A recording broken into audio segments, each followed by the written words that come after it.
दोस्तों ये न्यूज़ सुनना हमारे लिए बहुत ज़्यादा कॉमन हो चुका है कि फ्लिपकार्ट के ऊपर से अमेजोन के ऊपर से किसी ने आईफोन को ऑर्डर किया और उसके घर में जब वो डब्बा पहुंचता है उसमें से सोप निकल जाता है या फिर कोई घटिया क्वालिटी का मोबाइल निकल जाता है, नकली मोबाइल निकल जाता है। लेकिन कर्नाटका के एक स्टूडेंट के साथ में भी ये हुआ था कुछ महीनों पहले, जिसके बाद में उसने कस्टमर सपोर्ट से बात भी की थी फ्लिपकार्ट के कि भैया मेरे को ये चीज़ मिल गई है, मुझे रिफंड चाहिए। अब वो कहते हैं कि चलो भाई रिफंड मिल जाएगा आपको, लेकिन बाद में वो इनकार कर देते हैं कि नहीं हमारी इन्वेस्टिगेशन के अंदर ये पाया गया कि आपको सही प्रोडक्ट मिला है। जिसके बाद में वो सीधा ही कोर्ट में जाता है और कोर्ट में जाने के बाद में कई महीनों की फाइट लड़ने के बाद में फाइनली फ्लिपकार्ट कोर्ट के अंदर कहता है कि भैया हम तो सेलर को बायर से मिलवाते हैं, हमारा काम इतना ही रहता है, अब बीच में क्या हो जाए उसमें हमारी कोई रिस्पॉन्सिबिलिटी नहीं बनती। तो कोर्ट ने साफ फटकार लगा दी कि भैया ये रिस्पॉन्सिबिलिटी तुम्हारी ही बनती है कि कस्टमर को सही चीज मिले। अब तुमने इनका रिफंड नहीं दिया, अब ऐसा करो इनका 49,000 रुपीज का रिफंड करो और 10,000 रुपए अपनी पुअर सर्विस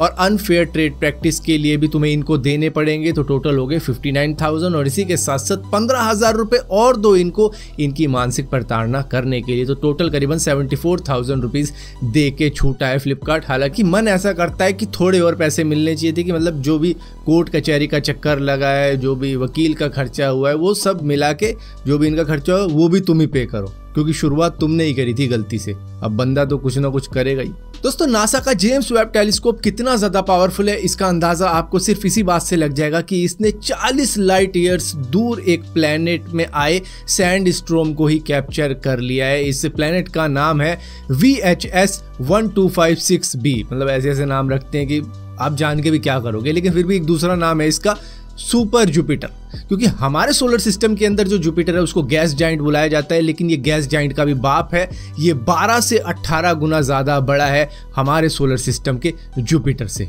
दोस्तों बिग बैंग थ्योरी एक बड़ी पॉपुलर वेब सीरीज है जिसके अंदर एक कैरेक्टर है हॉवर्ड, जो कि एक किसिंग मशीन बनाता है, जो कि लॉन्ग डिस्टेंस रिलेशनशिप के लिए बनाई जाती है। अब इसी तरीके से चाइनीज बेस्ड एक स्टार्टअप कंपनी है जिसने एक मशीन बनाई है, वो भी मोबाइल के लिए, जिसको मोबाइल के साथ में अटैच करके इसका यूज किया जा सकता है। ये भी लॉन्ग डिस्टेंस किसिंग मशीन ही है, जो कि 260 युआन की है, यानी कि इंडियन करेंसी में करीबन 2,000 रुपए का एक गैजेट है अगर ये वहां से डायरेक्ट मंगवाया जाता है। लेकिन यहाँ पर खासियत बताऊं इसकी क्या है कि इसके सेल पर लगते ही ये सिर्फ 2 हफ्तों के अंदर 20,000 यूनिट बेच भी देते हैं। मतलब इतने ज्यादा लॉन्ग डिस्टेंस वाले लोग हैं या फिर सिंगल लोग हैं कह लो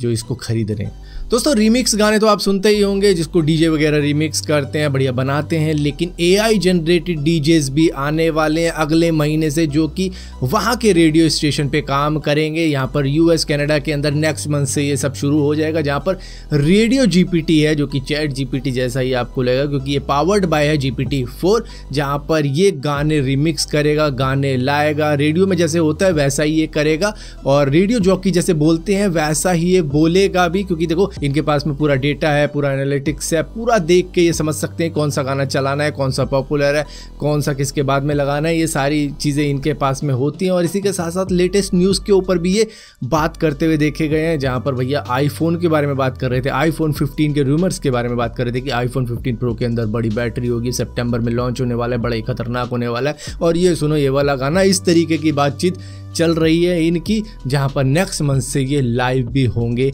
रेडियो स्टेशंस के ऊपर। दोस्तों लैब ग्रोन मीट के बारे में आपने काफ़ी कुछ न्यूज़ सुनी होगी कि इसके अंदर जानवरों को मारा नहीं जाता है, उसका कुछ सेल ले लिया जाता है, उसके बाद में उसको लैब में ग्रो किया जाता है और उसके बाद में खाने लायक बना के मतलब दे दिया जा सकता है। लेकिन यहाँ पर FDA ने अप्रूवल नहीं दिया था, लेकिन अब फाइनली गुड मीट नाम की एक कंपनी है जिनको FDA ने क्लियरेंस दे दिया कि ये ह्यूमन कंजम्पशन के लिए बिल्कुल सेफ है, उनको ये सर्टिफिकेट मिल चुका है। तो अब लैब ग्रोन चिकन भी वो बेच सकते हैं US के अंदर और बाकी किसी देश के अंदर जो भी FDA के इस क्लियरेंस से सहमत रहेगा। ये मैं बता दूं US के फूड एंड ड्रग एडमिनिस्ट्रेशन वाले हैं जिन्होंने अप्रूवल दे दिया है कि भैया इंसान भी इसे खा सकते हैं। तो ये एक अच्छी खबर है, लेकिन क्या इसे वेजिटेरियन लोग खाएंगे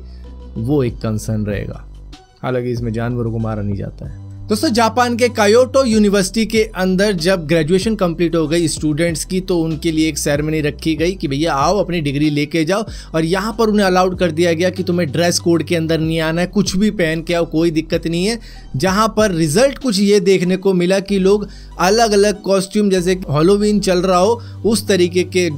ड्रेसअप में आ गए, मेकअप वेकअप करके आ गए।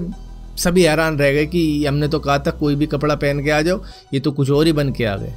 लेकिन फिर भी ठीक है। लेकिन इसमें एक चीज़ है कि भाई जो बंदा डिग्री लेने आया है उसकी शक्ल तो देख लो, मैच हो रही है नहीं हो रही,